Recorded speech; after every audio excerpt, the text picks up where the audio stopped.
Hello Canada visa applicants. Recently Canada के immigration minister की तरफ से एक स्टेटमेंट आई है जिसमें उन्होंने बोला है कि यू कांट ऑल स्टे। इस चीज को लेके काफी मिस इंटरप्रिटेशन हो रही है और ऐसा बोला जा रहा है कि कनाडा ने पीआर बंद कर दी है। 2-3 दिन से ये न्यूज आ रही है। सो गाइज, आज के वीडियो में इसी टॉपिक को डिस्कस करना चाहती हूँ। डिटेल इन्फॉर्मेशन के लिए वीडियो को अंत तक देखना है। ऐसी अपडेटेड इन्फॉर्मेशन के लिए हमारे यूट्यूब के चैनल को सब्सक्राइब करना, इंस्टाग्राम पे हमें फॉलो जरूर करना आपने। कनाडा के इमिग्रेशन मिनिस्टर मार्क मिलर ने रिसेंटली सब स्टूडेंट्स को बोल दिया है यू कांट ऑल स्टे। इसका क्लियर कट मतलब है कि आप सभी यहाँ पर रह नहीं सकते परमानेंट, लेकिन इसका मतलब ये बिल्कुल नहीं है कि सारे ही नहीं रह सकते। इसका मतलब ये है कि जो स्टूडेंट्स वहां पे हैं, इंटरनेशनल स्टूडेंट्स, बच्चे इस टाइम पे देखा जाए 10 लाख से ज्यादा इंटरनेशनल स्टूडेंट्स पढ़ रहे हैं। कनाडा के हालात की बात की जाए तो 70,000 इंटरनेशनल स्टूडेंट्स हैं जो प्रोटेस्ट में हैं, जिनका पोस्ट ग्रेजुएट वर्क परमिट समाप्त हो रहा है, उनको एक्सटेंशन की बात नहीं हो रही, उनका पीआर का ऑप्शन नहीं है। तो इस चीज को लेके वो प्रोटेस्ट भी कर रहे हैं। इस चीज को हो सकता है मद्देनजर रखते हुए उन्होंने क्लियर कट बोल दिया है कि सारे बच्चे यहाँ नहीं रह सकते। अब देखो 10 लाख से ज्यादा बच्चे हैं, 70,000 प्रोटेस्ट कर रहे हैं, बाकी पढ़ भी रहे हैं, इनमें से कुछ पोस्ट ग्रेजुएट वर्क परमिट पे भी हैं। तो इसका मतलब पहली बात कर ले तो बिल्कुल नहीं है कि सारे स्टूडेंट्स कनाडा में पीआर लेंगे, क्योंकि जब हम अप्लाई करते हैं क्लियर कट लिखा होता है कि हमने कनाडा में पढ़ने जाना है, उसके बाद अपने देश वापस आना है। उसमें हमने फैमिली टाइज, अपनी सोशल टाइज बताई होती हैं, फाइनेंशियल टाइज बताई होती हैं अपनी कंट्री में। तो इसका मतलब ये नहीं कि कनाडा में हमने वहां पे रहना है, लेकिन इस चीज का बिल्कुल भी ये मतलब नहीं है कि सारे ही स्टूडेंट कनाडा से वापस आएंगे, जितने भी इंटरनेशनल स्टूडेंट्स हैं। इसमें ऑब्वियसली वो इंटरनेशनल स्टूडेंट्स कनाडा में रहेंगे जिनके ऑक्यूपेशन इन डिमांड है इन फ्यूचर, जब वो ग्रेजुएशन करते हैं अपना, मीन्स जिस भी प्रोग्राम में, चाहे वो डिप्लोमा में गए हैं, डिग्री में गए हैं, जब उनकी स्टडी कंप्लीट होती है तो उसके बाद वो पीजीडब्ल्यूपी में अप्लाई करते हैं। उनकी जो ऑक्यूपेशन है जिससे वो ग्रेजुएट हुए हैं वो इन डिमांड में है, तो डेफिनेटली चांसेस हैं। इसमें सबसे ज्यादा चांसेस हैं एक तो हेल्थ केयर वर्कर्स के हो गए और कंस्ट्रक्शन वर्कर्स के हो गए।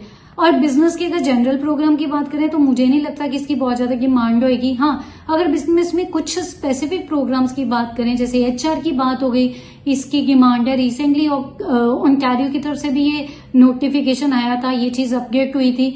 तो कुछ प्रोग्राम्स की डिमांड है, सेल्स और मार्केटिंग की कुछ एरियाज में डिमांड है, जनरल बिजनेस की नहीं है तो नहीं है। इसके अलावा स्टेम के प्रोग्राम्स हैं, इंजीनियरिंग के हैं, जिनकी बहुत ज्यादा डिमांड है वहां पर। सो इलेक्ट्रीशियन है, प्लम्बर है, जब कंस्ट्रक्शन का आ गया तो इलेक्ट्रीशियन का काम भी आना है, प्लम्बिंग का काम भी आना है। तो इस तरीके के प्रोग्राम्स की काफी डिमांड है कनाडा में।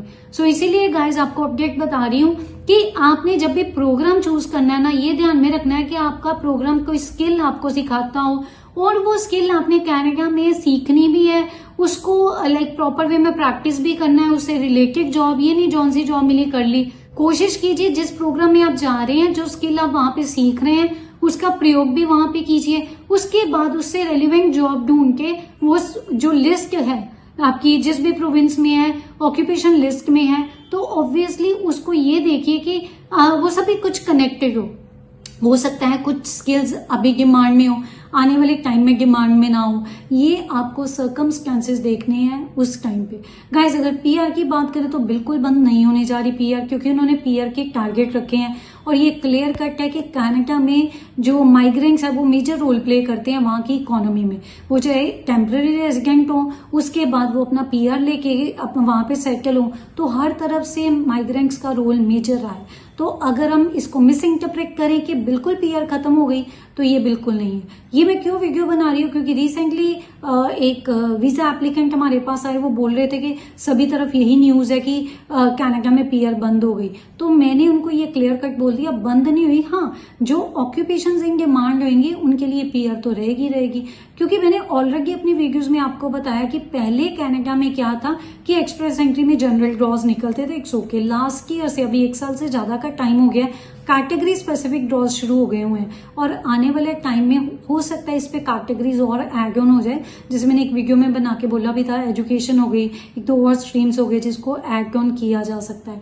तो ऑब्वियसली ये चीजें हो सकती हैं, लेकिन अगर कहीं पीआर बिल्कुल बंद होगी ऐसा कुछ भी नहीं है।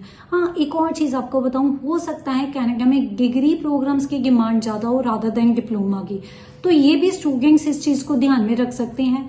आपने वो प्रोग्राम चूज करना है जो आपको स्किल देता है, और वो स्किल की डिमांड कनाडा में होनी चाहिए, तो आपके लिए पीआर के दरवाजे खुले हैं। अदरवाइज अगर आप सोचे कि पीआर बिल्कुल बंद होगी, ऐसा कुछ भी नहीं। सो गाइस, ये तो मेरा वर्क था कि आपको मैं बता दूं, अपडेट दे दूं, जो रिसेंट स्टेटमेंट आई है वहां के इमिग्रेशन मिनिस्टर की तरफ से, उसको कैसे समझना है। होप आपको क्लैरिटी हो गई होगी। कोई क्वेश्चन है कमेंट बॉक्स में डाल के पूछ लेना।